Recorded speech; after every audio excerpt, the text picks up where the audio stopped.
이 저녁에는 위기는 곧 기회다라는 제목으로 함께 말씀을 나누고자 합니다. 말씀을 통해서 위기 가운데서도 기회를 잘 붙들어 하나님의 은혜를 누리는 저와 여러분이 되기를 소원하고 축복합니다. 자, 엘리의 두 아들이었던 홈리와 비느하스는 행실이 나빴습니다. 그들은 여호와의 제사장이면서도 여호와를 알지 못하는 참으로 어리석은 자들이었음을 성경은 기록하고 있습니다. 여호와의 제사를 멸시하고 자기 마음대로 자신이 원하는 제물은 자기가 뜻하는 대로 취해야만 했던 그런 악을 행합니다. 그뿐 아니죠. 회막에서 수종드는 여인들과 동침하기까지 했습니다. 자, 사무엘상 2장 22절입니다. 엘리가 매우 늙었더니 그의 아들들이 온 이스라엘에게 행한 모든 일과 회막문에서 수종드는 여인들과 동침하였음을 듣고, 회막문에서 수종드는 여인들과 동침하였음을 들었다라고 기록하고 있습니다. 여인들입니다. 복수죠. 엘리의 아들들이 2명이기 때문에 복수로 여인들이라고 표현했을 수도 있지만요, 그보다는 엘리의 두 아들들이 한 번만 그런 것이 아니고요, 여러 차례 회막에서 수종드는 여인들과 동침했음을 표현하고 있는 것이 아닐까 싶습니다.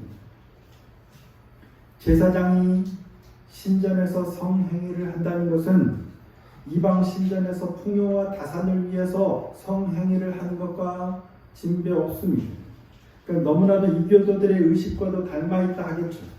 그러니까 엘리의 두 아들이 얼마나 영적으로 타락했는지, 그런 행위를 하면서도 전혀 죄의식을 갖지 못하고 오히려 당연한 듯 그런 일을 행하는 건 그들이 얼마나 영적으로 타락했는지를 보여준다 하겠습니다. 그런데도 엘리 제사장은 그런 두 아들을 제지하지 않습니다. 두 아들로 하여금 범죄하지 못하도록 적극적으로 어떤 조치를 취하지 않습니다. 단지 아들들을 불러가지고 그리하지 말라. 너희가 행하는 그 소문을 내가 들었다. 너희가 이스라엘 백성으로 범죄하게 한다. 그리하지 말라. 라고 말만 할 뿐입니다. 자, 24절 말씀입니다. 내 아들아, 그리하지 말라. 내게 들리는 소문이 좋지 아니하니라. 너희가 여호와의 백성으로 범죄하게 하는도다. 그리하지 말라. 내게 들리는 소문이 좋지 아니하니라. 그냥 소문으로 내가 들었다는 거예요. 그러지 말라는 거예요. 정확한 사실을 파악하려는 시도조차도 하지 않아요. 소문으로 들었던 게 사실인지 아들들이 어떤 악을 행했는지 파악하려고 시도조차도 하지 않았던 것 같아요.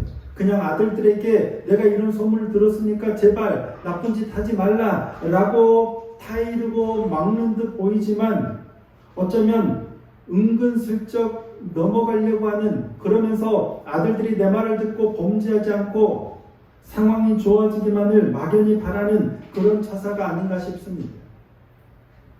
엘리 제사장이 이처럼 아들들에게 어떤 엄중한 조치를 취하지 않고 말로만 그리하지 말라 한 것은 하나님보다 아들들을 더 사랑했기 때문이다 라고 성경은 평가하고 있습니다.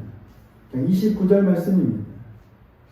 너희는 어찌하여 내가 내 처소에서 명령한 내 재물과 예물을 밟으며 내 아들들을 나보다 더 중히 여겨 내 백성 이스라엘이 드리는 가장 좋은 것으로 너희들을 살지게 하는가.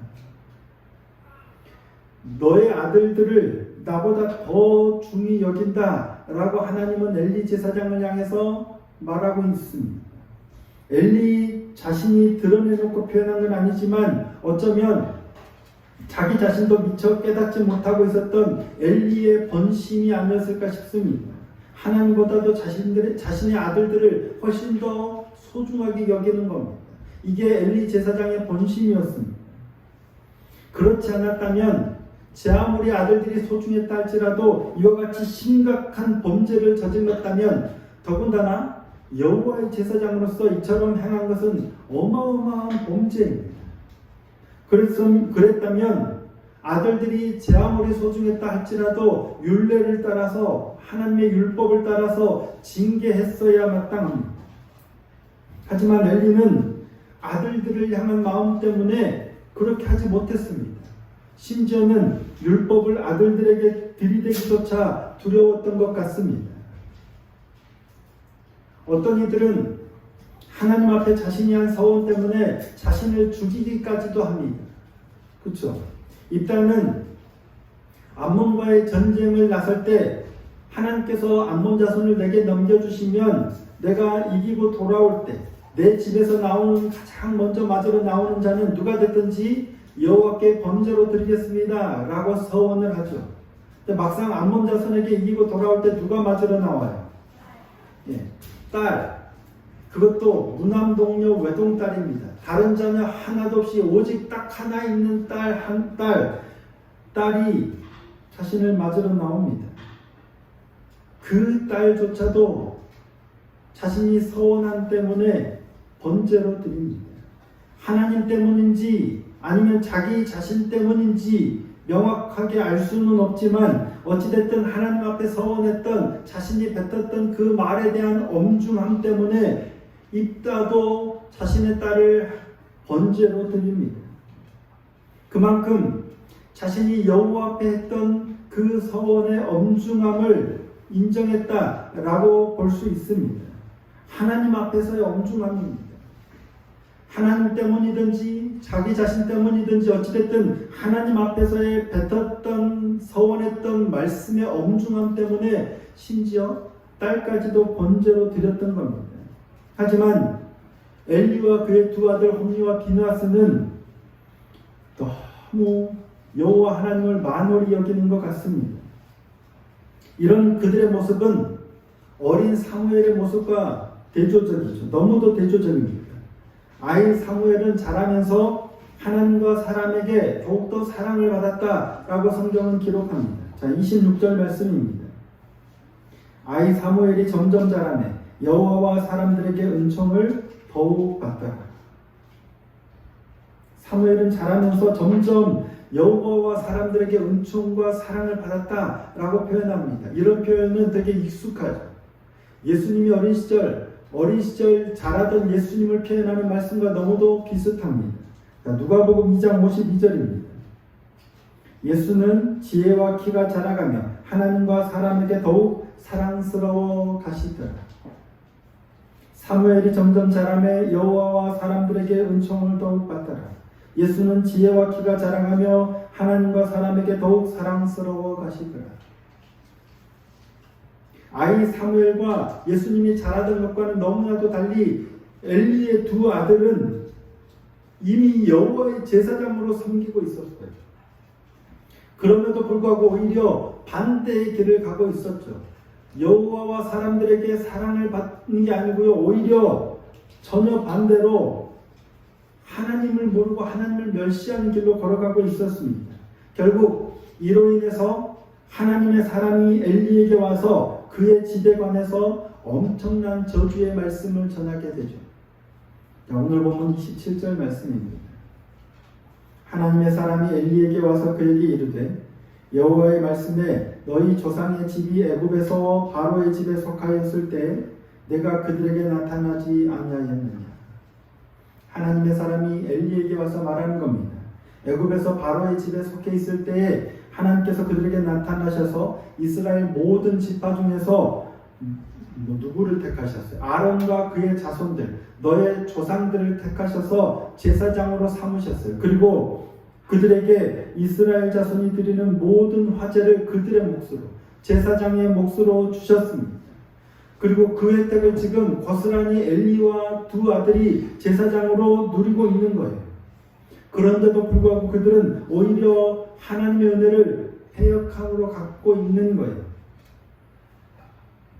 29절 너희는 어찌하여 내가 내 처소에서 명령한 내 재물과 예물을 밟으며 내 아들들을 나보다 더 중히 여겨 내 백성 이스라엘에 드리는 가장 좋은 것으로 너희들을 살찌게 하느냐. 하나님께서 이처럼 너희 조상들을 축복하셨고 그 언약을 그대로 지키셔서 지금 너희에게 복을 주고 너희가 그것들을 누리고 있는데 그것이 작은 것처럼 어찌하여 너희가 이를 멸시하고 너희 마음대로 행하고 있느냐라고 질책하고 있는 겁니다. 그러므로 내가 전에 내 집과 내 조상의 집이 내 앞에 영원히 행하리라 하였으나 이제 나 여호와가 말하노니 결단코 그렇게 하지 아니하리라. 나를 존중히 여기는 자를 내가 존중히 여기고 나를 멸시하는 자를 내가 경멸하리라 라고 하시는 겁니다. 이제는 그 언약이 파괴되었음을 말씀하십니다. 나를 존중히 여기는 자를 내가 존중히 여기고 나를 멸시하는 자를 내가 경멸하리라. 너희가 나를 경멸했기에 나도 그 언약을 파괴하고 내가 너희를 경멸할 것이라는 말씀이에요. 그래서 엘리의 집에 대한 저주의 말씀을 선포하십니다. 31절에서 33절입니다. 보라, 내가 내 팔과 내 조상의 집 팔을 끊어 내 집에 노인이 하나도 없게 하는 날이 이를지라. 이스라엘에게 모든 복을 내리는 중에 너는 내 처소의 환난을 볼 것이요 내 집에 영원토록 노인이 없을 것입니다. 내 제단에서 내가 끊어버리지 아니할 내 사람이 내 눈을 세잔하게 하고 내 마음을 슬프게 할 것이요 내 집에서 출산한 때는 모든 자가 젊어서 죽으리라. 너희가 여호와를 경외하지 않고 경멸했기 때문에 멸시했기 때문에 하나님께서 또 너희를 경멸할 것이다. 그리고 주어지는 말씀이 뭐예요? 엘리 집에 대한 저주입니다. 모든 사람이 젊어서 죽게 돼서 노인이 없을 거라는 거예요. 영원토록 노인이 없을 거라는 거예요. 그리고 제단에서 끊어버리지 아니할 내 사람이 눈을 쇠잔하게 하고 내 마음을 슬프게 할 거라는 거예요. 이런 일이 일어날 표징으로 너의 두 아들 홈니와 비느하스가 한날에 죽을 것이다 라고 말씀합니다. 나중에 블레셋과의 전쟁에서 홈니와 비느하스가 같은 날 죽임을 당하죠. 그리고 그 말씀은 그대로 이루어지게 됩니다. 그리고서 내가 나를 위해 너희 대신 내 마음 내 뜻대로 행할 충실한 제사장을 일으키리니 내가 그를 위하여 견고한 집을 세우리니 그가 나의 기름 부음 받은 자 앞에서 영구히 행하리라 라고 말씀하십니다. 엘리 제사장의 집에 멸문을 말씀하신 겁니다.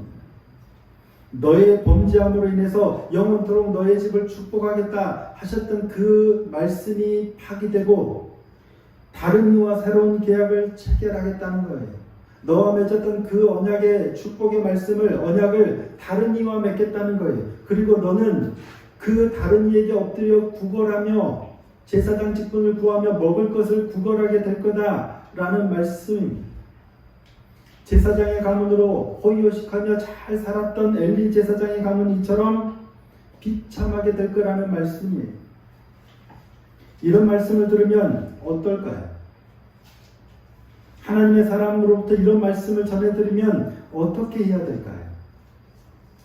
그가 전한 말씀이 참일까요? 거짓일까요?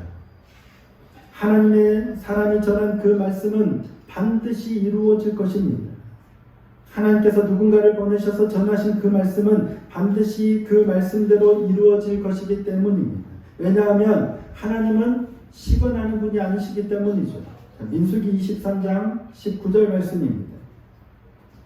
하나님은 사람이 아니시니 거짓말을 하지 않으시고 인생이 아니시니 후회가 없으시도다.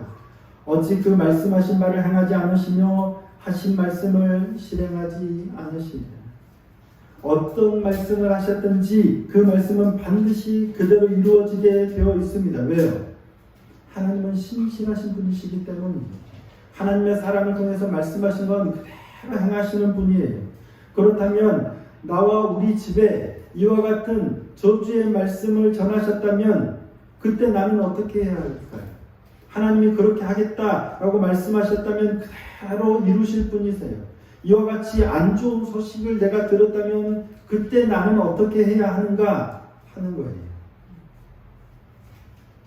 우리 집을 향해서 이와 같이 좋지 않은 말씀이 주어졌을 때 우리가 보일 수 있는 반응은 대략 두 가지인 것 같습니다. 하나는 하나님의 말씀이기에 어쩔 수 없이 그 말씀을 수용하는 것. 또 다른 하나는 하나님의 말씀이 반드시 이루어질 것이기 때문에 제발 그런 일이 일어나지 않게 해달라고 하나님께 부탁하는 것. 이 두 가지입니다. 하나님의 말씀을 그냥 수용하고 그 저주를 그대로 겪게 되든지 아니면 하나님께 간구하고 부탁해서 그 저주를 돌이키게 하시든지 둘 중에 하나예요. 여러분은 어떻게 하시겠습니까? 하나님께서 누군가를 보내셔서 하나님의 사자를 보내셔서 이와 같은 저주의 말씀을 전하셨다면 어떻게 반응해야 돼요? 그냥 저주 이렇게 받아들일까요? 아니죠. 당연히 하나님께 엎드려서 제발 그 일이 일어나지 않게 해달라고 해야 합니다. 누구나 다 그럴 것 같죠. 실상 그게 잘 안 됩니다. 누구나 다 하나님께 제발 이 일이 일어나지 않게 해달라고 빌 것 같은데요. 그러지 않는 사람들이 의외로 많다는 겁니다. 여로보암, 북이스라엘의 여로보암 왕의 아들이 병들어서 죽게 됐을 때 여로보암 왕이 자신의 아내를 변장을 시켜서 자신이 왕이 될 거라고 예언했던 아이야 선지자에게 보냅니다. 이 아들이 어떻게 될지 한번 물어보라. 그는 내가 왕이 될 것도 예언했던 하나님의 선지자다 라고 아내를 보냅니다. 아이야 선지자가 뭐라고 말씀합니까? 그 아들이 죽게 될 거다 라고 예언합니다. 열왕기상 14장 12절 말씀입니다. 너는 일어나 내 집으로 가라. 내 발이 성읍에 들어갈 때 그 아이가 죽을지라. 너는 일어나 내 집으로 가라. 내 발이 성읍에 들어갈 때 그 아이가 죽을지라. 이게 하나님의 사람 아이야 선지자의 말이에요. 그리고 실제 여로보암의 아내가 돌아가 성읍에 들어갈 때 그 아이가 죽었습니다. 열왕기상 14장 17절입니다. 여로보암의 아내가 일어나 디르사로 돌아가서 집 문지방에 이를 때 그 아이가 죽은지라. 아이야 선지자의 말대로 여로보암의 아내가 돌아가서 집 문지방에 이를 그때의 아이가 죽었어요. 그 말씀하신 대로 그대로 이루어졌어요. 그러면 여로보암의 아내는 왜 선지자의 말을 듣고도 그냥 돌아갔을까요? 선지자의 말을 믿지 못했을까요? 설마 내 아들이 죽을까 믿지 못해서였을까요? 그랬을 수도 있지만 아닐 것 같습니다. 선지자의 말을 믿었음에도 그의 반응은 그렇습니다. 그냥 돌아가는 거예요. 아들이 죽을 것이라고 하는데도 그냥 가는 거예요. 의외로 이런 반응이 우리에게 많습니다. 반면 히스기야 왕은 하나님께서 이사야 선지자를 통하여 죽게 될 거다. 그러니 집을 정리하라 라는 말씀을 전하셨을 때 히스기야 왕은 그냥 죽음을 순순히 받아들이지 않습니다. 히스기야가 낯을 벽으로 향하고 심히 통곡하며 하나님께 기도합니다. 이에 하나님께서는 그의 기도를 들으시고 그를 살려주시죠. 열왕기하 20장 5절 6절입니다. 히스기야가 기도했을 때 하나님께서 이사야 선지자에게 하신 말씀입니다. 너는 돌아가서 내 백성의 주권자 히스기야에게 이르기를 왕의 조상 다윗의 하나님 여호와의 말씀이 내가 내 기도를 들었고 내 눈물을 보았노라. 내가 너를 낫게 하리니 내가 3일 만에 여호와의 성전에 올라가겠고 내가 내 날에 15년을 더할 것이며 내가 너와 이 성을 아수르 왕의 손에서 구원하고 내가 나를 위하고 또 내 종 다윗을 위함으로 이 성을 보호하리라 하셨더라. 하나님께서는 분명히 이사야 선지자를 통해서 히스기야 왕이 죽게 될 거다라고 말씀을 전하게 하셨어요. 하지만 히스기야 왕이 울면서 낯을 벽으로 향하고 울면서 심히 통곡하며 기도하자 하나님께서는 뜻을 돌이키시고 히스기야 왕을 살려주십니다. 무려 15년을 더 살게 하십니다. 아합같이 악한 왕에게도 하나님께서는 하나님의 사람을 보내셔서 말씀하십니다. 아합처럼 악한 왕에게도 사람을 보내세요. 그리고 말씀하세요. 그리고 그가 겸비함을 보시고 그 뜻을 돌이키십니다. 열왕기상 21장 29절 말씀입니다. 아합이 내 앞에서 겸비함을 내가 보느냐? 그가 내 앞에서 겸비함으로 내가 재앙을 저의 시대에는 내리지 아니하고 그 아들의 시대에야 그의 집에 재앙을 내리리라 하셨더라. 하나님께서 그냥 아합의 집에 재앙을 내리셨으면 되는데 하나님의 사람을 보내셨고 아합이 그 말씀을 듣고 겸비한 것을 보고 그의 시대에는 재앙을 내리지 않고 그의 아들의 시대에 재앙을 내리리라 하신 겁니다. 하나님의 사람이 왔다는 건 무슨 의미일까요? 일단은 하나님의 사람이 왔다는 건 상황이 그만큼 좋지 않다는 겁니다. 하나님께서 사람을 보내셔서 나의 어떤 악함을 지적하시고 나의 어떤 징계를 벌하실 것을 전하셨다는 것은 그만큼 상황이 안 좋아졌다는 거예요. 우려하던 일이 눈앞에 닥친 거예요. 하나님께서 더 이상 이제 참지 않으시고 어떤 일을 행하시겠다라는 말씀이에요. 위기가 눈앞에 닥쳤어요. 위기가 현실이 된 거예요. 하지만 그럼에도 사실 이는 어쩌면 기회가 될 수 있습니다. 분명 위기인 것은 분명하지만 이는 기회이기도 합니다. 하나님께서 사람을 보내셨다는 것, 하나님의 사람이 왔다는 건 분명한 위기이지만 아직 기회가 있음을 의미하기 때문입니다. 기회를 주지 않으실 거면 애초에 사람을 보내지도 않으셨겠죠. 하나님의 사람이 왔다는 건 기회가 주어졌다는 것을 의미합니다. 돌이킬 수 있는 마지막 기회가 주어졌다는 거예요. 오늘 우리에게 주어지는 고난도 마찬가지인 것 같습니다. 고난도 늘 우리 삶의 현실이 됩니다. 우려하던 일이 눈앞에 펼쳐지게 된 겁니다. 이때 우리는 두 가지로 반응할 수 있겠죠. 그냥 고난을 수용할 것인지 아니면 위기를 기회로 만들 것인지 어떻게 반응할지는 우리에게 달려있는 겁니다. 고난을 통해서 위기를 기회로 바꾸기 위해서는 하나님께로 돌이켜야 합니다. 그리고 나의 잘못을 회개하고 하나님께로 더 가까이 나아가야 합니다. 이를 위해서 우리는 더욱 말씀 앞에 기도의 자리에 나아가야 합니다. 그리고 하나님의 도우심을 구하는 겁니다. 내가 잘못했습니다. 나의 연약함을 솔직하게 고백하고 낯을 벽으로 향하고 심히 통곡하며 하나님의 도우심을, 하나님의 긍휼하심을 구하는 겁니다. 그럴 때 고난이 내게 유익이 되는 겁니다. 하지만 고난이 오면 당연히 그래야 하고 그렇게 할 것 같은데 막상 고난이 닥치면 그게 잘 안 됩니다. 고난 중에 더욱 말씀 앞에 머물고 깨어 기도함으로 하나님의 도우심을 간절히 구하며 나아가야 할 것 같고 당연히 그럴 거라고 생각하는데 그래야 한다는 건 아는데 이게 잘 안 되는 거예요. 여로보암의 아내처럼 그 말씀을 듣고 그냥 돌아가 버려요. 고난이 닥쳤는데 하나님께 구하고 하나님께로 돌이켜야 된다는 걸 아는데 그냥 삶을 살아가요. 하나님께로 나가지 않고. 의외로 이런 경우가 너무 많아요. 왜 그럴까요? 훈련이 되지 않았기 때문인 것 같습니다. 평소에 훈련이 되지 않으니까 고난이 닥치는데 하나님께서 사랑을 보내셔서 지적하시고 분명한 하나님의 뜻을 말씀하시는데 돌이키는 게 안 되는 거예요. 그래서 평소에 훈련을 해야 합니다. 평소 말씀 앞에 서는 훈련을 하는 겁니다.